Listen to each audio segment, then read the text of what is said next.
اس میں انشاءاللہ آپ سورہ بقرہ کی آیت نمبر 4 سے لے کر 6 تک کی تلاوت، ترجمہ اور تفسیر صراط الجنان سنیں گے۔ بسم اللہ الرحمن الرحیم۔ ترجمہ: اللہ کے نام سے شروع جو نہایت مہربان رحمت والا ہے۔ والذین یؤمنون بما انزل الیک وما انزل من قبلک وبالآخرة هم یوقنون۔ ترجمہ: اور وہ ایمان لاتے ہیں اس پر جو تمہاری طرف نازل کیا اور جو تم سے پہلے نازل کیا گیا، اور وہ آخرت پر یقین رکھتے ہیں۔ والذین یؤمنون بما انزل الیک، اور وہ ایمان لاتے ہیں اس پر جو تمہاری طرف نازل کیا۔ تفسیر صراط الجنان میں ہے، اس آیت میں اہل کتاب کے وہ مومنین مراد ہیں جو اپنی کتاب پر اور تمام پچھلی آسمانی کتابوں پر اور انبیاء علیہم السلام پر نازل ہونے والی وحیوں پر ایمان لائے اور قرآن پاک پر بھی ایمان لائے۔ اس آیت میں ما انزل الیک سے تمام قرآن پاک اور پوری شریعت مراد ہے۔ وبالآخرۃ ھم یوقنون، اور وہ آخرت پر یقین رکھتے ہیں۔ تفسیر صراط الجنان میں ہے، یعنی متقی لوگ قیامت پر اور جو کچھ اس میں جزا و حساب وغیرہ ہے سب پر ایسا یقین رکھتے ہیں کہ اس میں انہیں ذرا بھی شک و شبہ نہیں ہے۔ اس میں اس بات کی طرف بھی اشارہ ہے کہ یہودیوں اور عیسائیوں کا آخرت کے متعلق عقیدہ درست نہیں، کیونکہ ان میں سے ہر ایک کا یہ عقیدہ تھا کہ ان کے علاوہ کوئی جنت میں داخل نہیں ہوگا، جیسا کہ سورہ بقرہ آیت نمبر 111 میں ہے۔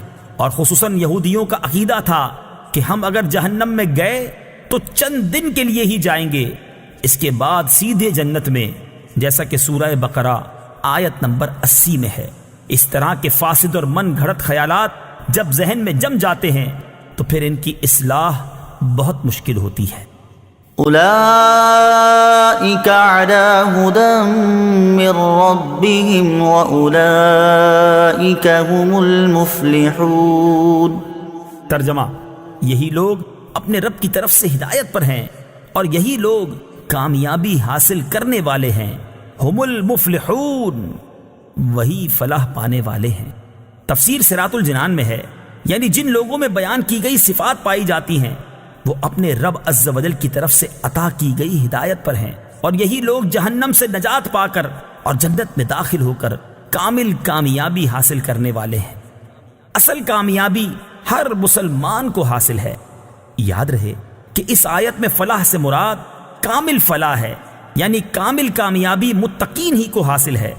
ہاں، اصل فلاح ہر مسلمان کو حاصل ہے، اگرچہ وہ کتنا ہی گناہ گار کیوں نہ ہو، کیونکہ ایمان بذات خود بہت بڑی کامیابی ہے، جس کی برکت سے بہرحال جنت کا داخلہ ضرور ہوگا، اگرچہ عذاب نار کے بعد ہو۔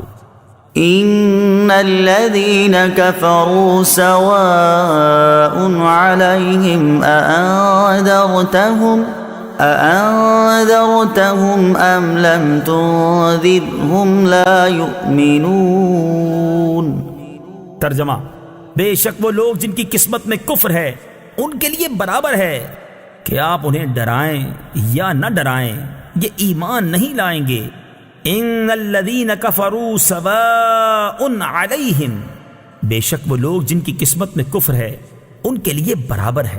تفسیر صراط الجنان میں ہے، چونکہ ٹھنڈک کی پہچان گرمی سے، دن کی پہچان رات سے، اور اچھائی کی پہچان برائی سے ہوتی ہے، اسی لیے اہل ایمان کے بعد کافروں اور منافقوں کے افعال اور ان کے انجام کا ذکر کیا گیا ہے تاکہ ان کی پہچان بھی واضح ہو جائے اور آدمی کے سامنے تمام راہیں نمایاں ہو جائیں۔ اس آیت کا خلاصہ یہ ہے کہ اے پیارے حبیب صلی اللہ تعالی علیہ وسلم، وہ لوگ جن کی قسمت میں کفر ہے، جیسے ابو جہل، ابو لہب وغیرہ کفار، ان کے لیے برابر ہے کہ آپ انہیں اللہ تعالیٰ کے احکامات کی مخالفت کرنے کے عذاب سے ڈرائیں یا نہ ڈرائیں۔